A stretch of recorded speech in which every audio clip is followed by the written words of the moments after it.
શું કહેશો? સૌ પ્રથમ તો હું ભારતીય જનતા પાર્ટીનો આભારી છું, જેણે મને ટિકિટ આપી. અને વાત કરું મારા ગામની, 7 વર્ષની અંદર 10 કરોડના કામો થયા છે વિકાસના.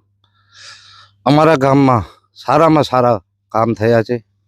અને ભારતીય જનતા પાર્ટી એક એવી પાર્ટી છે કે સૌનો સાથ સૌનો વિકાસ એ માનનારી પાર્ટી છે. અને વાત કરીએ જિલ્લા પંચાયતની, તો 13 ગામ છે. 13 ગામની જનતાનું જે મને આશીર્વાદ મળી રહ્યા છે, એના ઉપરથી બહુમતીથી, અને કોઈએ વિચાર્યું નહીં હોય એવી લીડથી આ સીટ જીતશું. અને એક સીટ તો મારી બિનહરીફ પણ થઈ ગઈ છે. અને નીચેની 4 સીટો છે એ પણ આપણે લીડથી જીતવાના છીએ. અને માંડવીની વાત કરીએ તો 4 જિલ્લા પંચાયત, 20 તાલુકા પંચાયત, 20 તાલુકા પંચાયત બહુ લીડથી આપણે જીતવાના છીએ. અને 4 જિલ્લા પંચાયત આપણે જીતવાના છીએ. વાલજીભાઈ, આપના મત હેઠળ વિસ્તાર હેઠળ આવતા મતદારોને શું અપીલ કરશો? મતદારો મને સારી રીતે ઓળખે છે, મારા કામની કદર છે.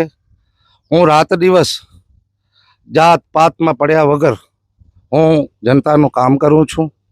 દવાખાના ક્ષેત્ર હોય, મેડિકલ ક્ષેત્ર હોય, પછી ગમે એવા કામ હોય, રાતના મારો ફોન 12 વાગે ઉપડે. એ 13 ગામના લોકોને પૂરેપૂરો મારા ઉપર વિશ્વાસ છે. અને એ વિશ્વાસ સાથે હું જ્યાં જ્યાં પ્રવાસ કર્યો છે ત્યાં મને આશીર્વાદ આપ્યા છે. એના ઉપરથી આજથી જ મને એવું લાગે છે કે એમના આશીર્વાદ, વિજયરૂપી આશીર્વાદ મને મળી ગયા છે. વાલજીભાઈ, ખાસ વાત કરીએ અલગ અલગ ચૂંટણીઓની, તો લોકસભાની ચૂંટણી હોય, વિધાનસભાની ચૂંટણી હોય કે સ્થાનિક સ્વરાજ્યની ચૂંટણી હોય, તો એ ચૂંટણીઓમાં આપના જે વિસ્તાર છે, ખાસ કરીને પીપરી અને આજુબાજુના ગામડાઓમાં શું વાતાવરણ રહેતું હોય છે અને હમણાં શું અપેક્ષા છે તમને? અમારો વિસ્તાર છે ને, એ ભારતીય જનતા પાર્ટીનો ગઢ છે. અને આ જિલ્લા પંચાયત, જે બિદડા જિલ્લા પંચાયત છે, એ ભારતીય જનતા પાર્ટીનો ગઢ છે. અને જ્યારે આગળના જમાનામાં જ્યારે કોંગ્રેસનો જમાનો હતો, ત્યારે પણ આ સીટ, તાલુકા પંચાયતની સીટ અમારી ભારતીય જનતા પાર્ટીને જ મળતી હતી.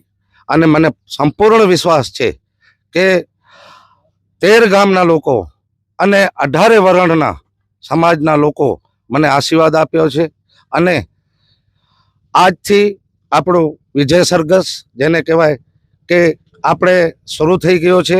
અને આપણે જ્યાં જ્યાં આજે બાગગામમાં કાર્યાલયનું ઉદ્ઘાટન હતું, પછી આજે 5 વાગે આપણી બિદડા કાર્યાલયનું ઉદ્ઘાટન છે. એમાં ધારાસભ્યશ્રી આવવાના છે. અને ત્યાંથી આપણે ભાડિયા ધારાસભ્યશ્રીની સભા છે, એમાં બધા લોકો જોડાય એવી મારી અપીલ છે. વાલજીભાઈ, આપની બેઠક ઉપર 2 પેઢીઓનો સમન્વય જોવા મળી રહ્યું છે. વડીલોનો સાથે માર્ગદર્શન પણ છે અને આવડા બધા યુવાઓ પણ છે, તો એમના માટે શું કહેશો? ખાસ કરીને વડીલો તેમજ યુવાનો સમજી ગયા છે ભારતીય જનતા પાર્ટી જે કામ કરી રહી છે. આપણે સતત કોંગ્રેસે નુકસાન પહોંચાડ્યો છે દેશને. અને ખાલી ખોટા વાયદા, એના સિવાય કાંઈ પણ એમની કને ભાથો નથી. અત્યારે પણ કોંગ્રેસના લોકોએ જે એમની કને હથિયાર છે, એ હથિયાર ખાલી ખોટો બોલવાનું અને ભ્રમિત કરવાનું, એની સિવાય વિકાસનો કોઈ પણ એમની કને ભાથો નથી. જ્યારે ભારતીય જનતા પાર્ટીના યુવા હોય કે વડીલો હોય, એ સતત કાર્યમાં, ક્યાંક મેડિકલ ક્ષેત્ર હશે, ક્યાંક વાવાઝોડું હશે ત્યારે પણ કાર્ય કરતા હશે, ક્યાંક કોરોનાની મારી હતી ત્યારે પણ બીજેપીના, ભારતીય જનતા પાર્ટીના લોકો સતત પ્રજા સાથે રહ્યા છે. વાલજીભાઈ, કોંગ્રેસના મિત્રો કહે છે કે પીપરી અને બાગ મસ્કા ગામ વિસ્તારમાં ખેડૂતોના કામો નથી થયા. ખેડૂતોના શું કામો થયા છે એ વિશે જણાવો. માં નર્મદા મૈયા મારા ગામમાં ખાલી મારાથી 500 મીટર દૂરથી જાય છે. ખેડૂતો બધા ખુશ છે. અને ખેડૂતો ભારતીય જનતા પાર્ટી સાથે જ છે. ખેડૂતોને અગાઉ તમને કહી દઉં, લાઠીચાર્જ, જ્યારે રસ્તા રોકો આંદોલન, એ બધું ક્યારે થયો છે? આ કોંગ્રેસની જ્યારે સત્તા હતી અને કોંગ્રેસે એ લોકોને પીડિત કર્યા હતા, એ તમને બધાને યાદ હશે. અમારા ખેડૂતો બહુ ખુશ છે, કોઈને પણ નારાજગી નથી. માં નર્મદા મૈયા આવી ગઈ છે અને બાકીના જે વિસ્તારોમાં પાણી પહોંચાડવાનું છે એ પણ ફૂલ જોશથી કામ ચાલુ છે અને ખેડૂતોના અમારા ઉપર પૂરેપૂરા આશીર્વાદ છે. મારું નામ પચાણભાઈ કારુભાઈ સંઘાર, પીપરી ગામનો માજી સરપંચ છું. હવે ચૂંટણી જિલ્લા પંચાયત અને તાલુકા પંચાયતની આવી, ચૂંટણી દર વખતે આવે જ છે. ચૂંટણી આવે ને અમે નીકળીએ એવું નથી, અમે ચૂંટણી સિવાય પણ સક્રિય જ છીએ. હવે વાત આવી વિકાસની, તો અમારો એક સિદ્ધાંત છે કે પહેલા વિકાસના કામ બતાવીને પછી પ્રજા પાસે મત લેવા જઈએ છે. અમારા કામ બોલે છે, અમે વિકાસ કર્યો છે. અમારી આ ટીમ છે, હું માજી સરપંચ છું, મારા ભાઈ માજી સરપંચ છે, વાલજીભાઈ સરપંચ છે, રાજેશ છે, લક્ષ્મીચંદભાઈ ઉપસરપંચ, અમારી આખી ટીમ છે. અમે ટીમ વર્કથી કામ કરીએ છીએ, પ્રજાની પડખે રહીએ છીએ, પ્રજાના સુખ દુઃખમાં સાથે રહીએ છીએ. એવું નથી કે ચૂંટણી આવે એટલે મત લેવા જઈએ. અમે કન્ટિન્યુ 24 કલાક ગમે ત્યારે કોઈનો આરોગ્યનો પ્રશ્ન હોય, કોઈનું શિક્ષણનો પ્રશ્ન હોય, અને કોઈક સામાજિક પ્રશ્ન હોય કે ધાર્મિક પ્રશ્ન, અમારી આખી ટીમ છે સતત સક્રિય છે. એટલું નહીં, પીપરી અમે આજુબાજુના જે અમારો ક્રાઇટેરિયન જેટલા બધા કામ છે, કોઈ પણ કામ હોય તો અમે મદદ કરીએ છીએ. અને અમે રહી વાત વિકાસની, તો અમે આ પીપરી ગામના જે રસ્તા છે, જે ખેડૂતોના જે નોન પ્લાનિંગ રસ્તા હતા, જે તકલીફ હતી ખેડૂતોને, ચોમાસામાં નીકળી ન શકે એવી હાલત હતી, એમાં કૈલાસનગરથી ગુરુકુળ સુધીનો રોડ છે, પછી પીપરી ગામમાંથી સંઘાર ફાર્મ સુધીનો રોડ છે, એ સંપૂર્ણ સીસી રોડ કરી નાખ્યો છે. ખેડૂતોને કોઈ જાતની તકલીફ નથી. પીપરી બીદડા રોડનો જે પ્રશ્ન છે એ અમારો રોડ મંજૂરીમાં છે. અમારે થોડોક પ્રશ્ન છે કે અમને સીસી રોડ કરવો છે. ડામર રોડ પાણીના કારણે ખરાબ થયેલ, સીસી રોડમાં કામ બાકીમાં છે. એની ઉપર એક પુલિયો છે, એ પણ 70 લાખ રૂપિયા એના પણ મંજૂર થઈ ગયા છે. પછી જે જૂનો ગામ છે, અમારું જૂનો ગામ છે, એમાં સંપૂર્ણપણે જ્યાં ખુલ્લી જગ્યા છે, જ્યાં સાર્વજનિક સ્થળ છે, એ બધા ઠેકાણે અમે ઇન્ટરલોક નાખી દીધા છે. 25 લાખના ખર્ચે જૂના ગામમાં, આખા ગામમાં ગટર લાઈન સંપૂર્ણ પૂર્ણ છે. નવો મફત પ્લોટ છે, એમાં કામ પ્રગતિમાં છે. બીજા કેટલા બધા અમારા કામ છે. સમાજવાડી છે, સમાજવાડીમાં શેડ બનાવ્યો, સમાજવાડીમાં ઇન્ટરલોક નાખ્યા. નર્મદાના પાણીનો જે પ્રશ્ન હતો, નર્મદાના પાણી ખેડૂતોના પ્રશ્ન હતા, ખેડૂતોને સાથે જ અમે રહીએ છીએ. જ્યાં પણ રસ્તાનો હોય, પાણીનો હોય, રાત દિવસ અમે ખેડૂતો સાથે જ રહીએ છીએ. કોઈ જાતનો અમારા ગામમાં પ્રશ્ન ઉપસ્થિત થતું નથી.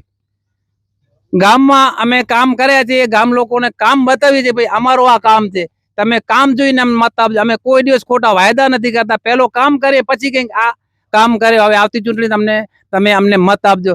એ અમારી વિકાસની રાજનીતિ. અમે કોઈ પણ ભાગલા પાડીએ કે કોઈ પણ અંદરો અંદર ઝઘડવાનો કોઈ અમારો વિષય નથી. અમારો માત્ર ને માત્ર અમે વિકાસને પ્રાધાન્ય આપીએ છીએ અને વિકાસના કામો કર્યા છે. અમે ટીમ વર્કથી ચાલીએ છીએ. પછી પીપરી હોય, ગુંદિયાલી હોય, બાગ હોય, બીદડા હોય, મસ્કા હોય, ફરાદી ખાર, ગમે તે ગામમાં કામ હોય, તમે બધા સાથે રહી અને આખી ભારતીય જનતા પાર્ટીની ટીમ છે, એ સાથે રહીને અમે વિકાસના કામો કરીએ છીએ. વાત આવી પીવાના પાણીની, તો પીવાના પાણીની અમારા ગામમાં લગભગ 2 થી 3 કિલોમીટર ગામથી દૂર વાડી વિસ્તાર છે. તમામ વાડી વિસ્તારમાં અમે પાણીની લાઈન પહોંચાડી છે.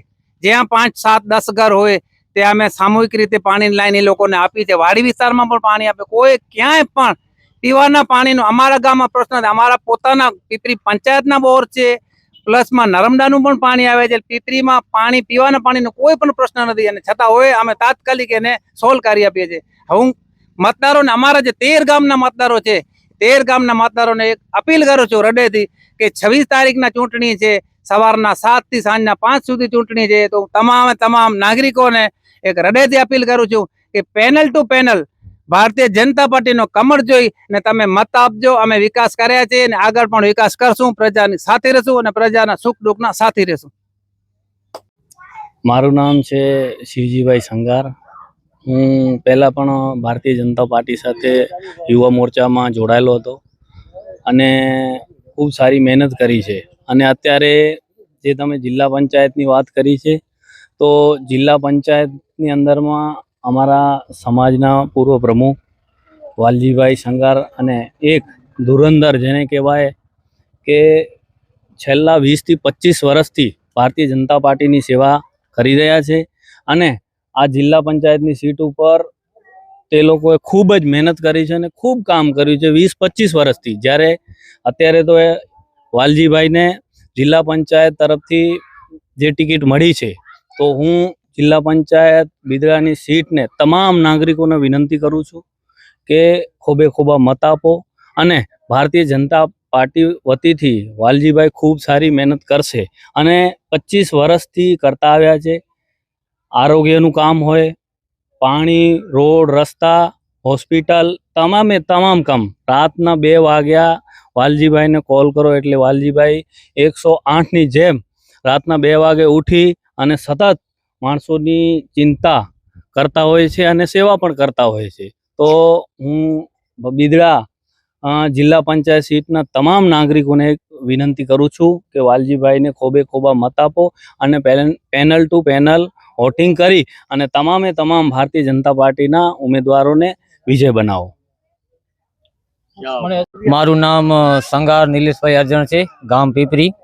અને ભારતીય જનતા પાર્ટીની વાત કરું તો 20-25 વર્ષથી અહીંયા આવી છે ભારતીય જનતા પાર્ટી. તો બધા કામ સારા થાય છે અને આપણા વાલજીભાઈ સંગાર જે આપણા પીપરી ગામના સરપંચ છે, અમારી સમાજના પ્રમુખ પણ છે ને ઊભા છે, એમને ટિકિટ મળી છે. તો હું બધા નાગરિકોને જે ગામમાં આવે છે જિલ્લા પંચાયતમાં બધાને હું એ જ અપીલ કરીશ કે તેમને તમે મત આપો અને વિજયી બનાવો. એ જ અમારી પ્રાર્થના છે.